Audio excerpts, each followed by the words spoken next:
Hi, Ricky here, Metal to the Masses, Heat 5, London, 2015. Here with Opensight. How you guys doing? Fine, thanks a lot. Good, good. What about you? Yeah, pretty good. Yeah, it's good to see you guys again. Yeah, you too. We'll go over where you guys started from.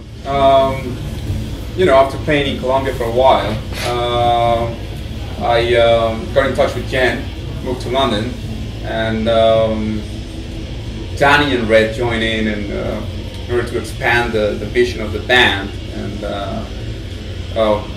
we've been playing for some years now. Have 3 years? 3 years? Yeah, something like that. Yeah. So it's been all good. Last year, the Metal to the Masses competition allowed us to get in touch with some of the bands that have become really good friends of ours, and you know, we're in touch with great people, and we're enjoying the ride a lot, enjoying ourselves a lot.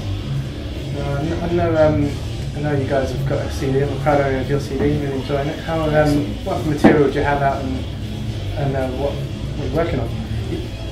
Well, we've been working last few months on sort of developing our sound a little bit, bringing the sort of filmatic, dramatic edge a little bit more to the fore, but still keeping that nice hard rock, heavy metal sort of edge to it. So watch this space, something coming out in the next few months. Well, we've got two releases hopefully. So we've got a double feature single coming out first, and that's going to be hopefully very soon. We're just kind of finishing off producing that now, and then a little bit later this year, I think in fact we booked in for September release for an EP, full length 5-track EP. Which is going to be so we've got exciting stuff coming up. But yeah, the single Banishment and Exile, we're going to give a bit of a preview of that in the first song that we're playing tonight, and that's hopefully going to be a release. We're playing new stuff tonight. New material.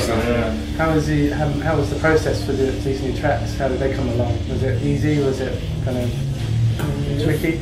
Well, some parts were easier than others. Yeah, it depends. I mean, some of them took time. The thing is some parts took time. Some ideas came. We're not pointing anyone. But still, it's something drum was slow on the uptake.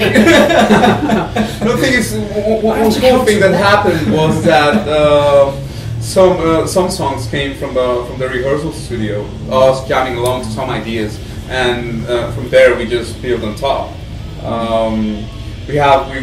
We're expanding the sounds quite a bit, and the songs are really interesting. They have a like Red mentioned, a dramatic thing going on, a cinematic thing. There's kind of like a slightly done a lot more orchestration for this one, so we've put quite a lot of effort into that. So that's been an interesting new challenge as well. But I mean, writing the songs, most of them sort of came together. So we've wrote a bunch of songs. 5 of them just fit really well into a kind of consistent EP, and then we had these 2 that like didn't quite fit in there, but just made this really nice combination as a single, as this kind of two-part story of the first part and the sequence. How would you describe the sound from your CD to now, and the people who haven't heard you before? Or has it changed, or has it evolved, or do you still have the same core? I think the core is still the same. Again, as Red said, we've just pushed the cinematic, the soundtrack element a bit more. But really, it's we're still heading out around the core, but then with this kind of soundtrack vibe over the top of it. This kind of definitely sort of a 70s movie soundtrack. That's like kind of musicians. What influences do you have, and what you brought to the table for your tracks? Oh, lots of stuff. I mean, the thing is, we have in common the fact that we, grew up listening to heavy metal and all that, and we more or less, connect through that. But each one of us has different influences as well.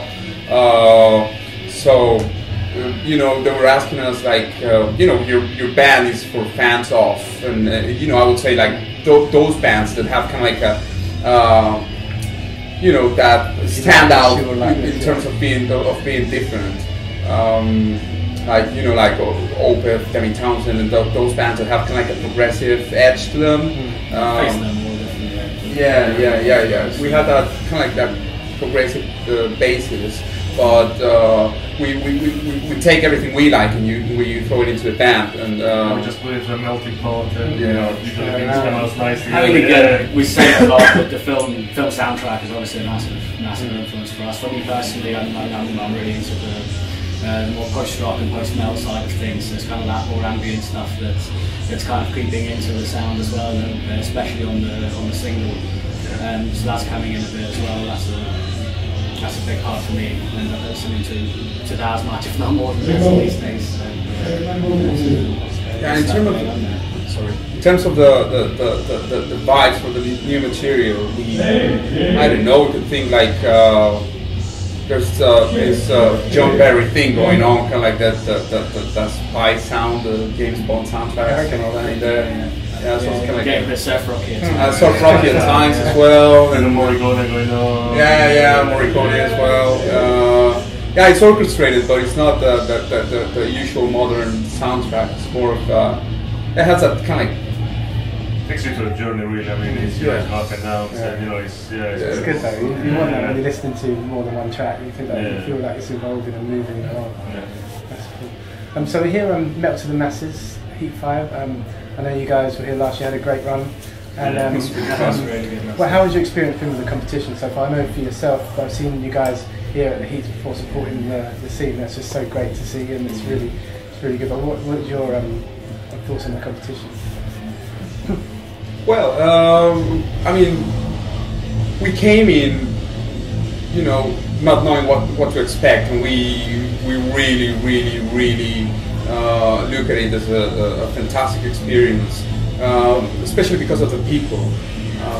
It's got a real sort of family vibe about it, I think. Although we're all sort of in competition, we're all good mates, and we all help each other out whenever. With a blast last time, which is going to be even better, I guess. I mean, every time you play live, you share the stage with different bands, but the Metal to the Masses thing, those are bands that have become our friends, and you know, we're in touch with each other, and we're really supporting each other, going to each other's shows. Yeah, exactly. But even more so than, like, even though it's, as Dan said, we're in competition, but the amount of support each band shows each other is even more so than normal. I think that's kind of like Mick's influence on how he organises the thing. I think that's what drives it to me. I mean, the way that Mick has done this.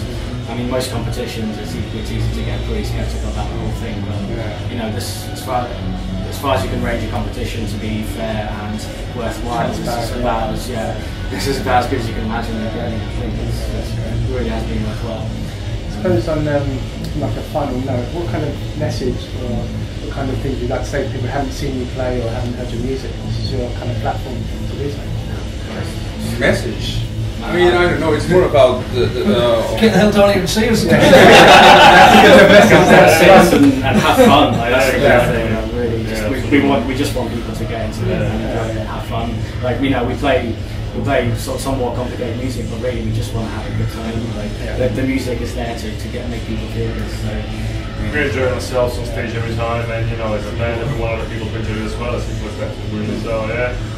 So yeah, well, it's just not just for us. Just come watch bands and get into it.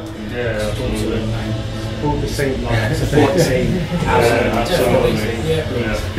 Well, on that note, best of luck. cool. Thanks a lot. Yeah.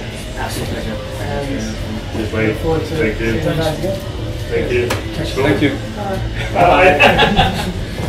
Nice one. Cool. Thank you very much.